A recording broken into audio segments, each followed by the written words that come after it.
I hosted the dinner that ended my daughter's appetite for greed. They say family betrayal cuts the deepest. But when that betrayal comes from the child you carried in your womb, it doesn't just cut, it burns. That evening, as I was getting dressed for dinner at my daughter's home in Boston, my phone buzzed. A text from my lawyer flashed across the screen. "Call me immediately." My heart skipped. I dialed. What he told me almost knocked the breath out of me. My daughter, my own flesh and blood, had secretly filed documents trying to seize control of my estate. She claimed I was mentally unfit to manage my assets, that I was slipping into dementia. In her petition, she painted me as a fragile old woman who could barely remember her own name. All of it a lie. She wasn't planning a dinner. She was planning my funeral, the funeral of my independence. I didn't cry.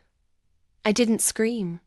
Instead, I zipped up my dress, slid on my pearls, and whispered into the mirror, "Let's give her a night to remember." When I arrived at her home, she greeted me with that sugary smile she always wore when she thought she had outsmarted me. The table was set, wine poured, candles lit. She looked at me like a vulture eyeing its meal. Halfway through dinner, I placed my fork down, dabbed my lips with the napkin, and pulled a thick envelope from my purse.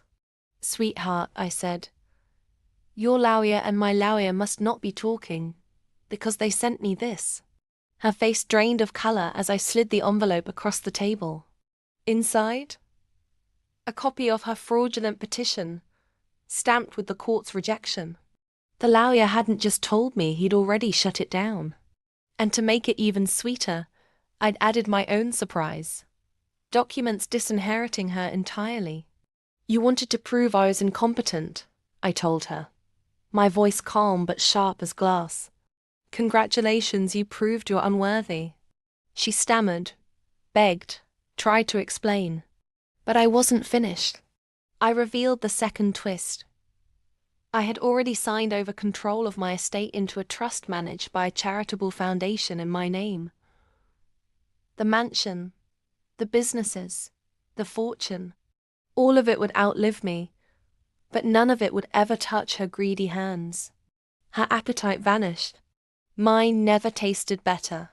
That night, she learned that age doesn't mean weakness, and motherhood doesn't mean blindness. Some of us may grow old, but we never grow foolish. And me?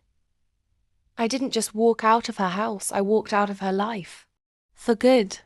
If this tale of betrayal and ultimate revenge gave you chills, don't just watch and scroll. Hit that subscribe button on my channel right now. More shocking twists, more powerful comebacks, more stories that prove revenge is best served elegantly. Trust me, you don't want to miss the next one.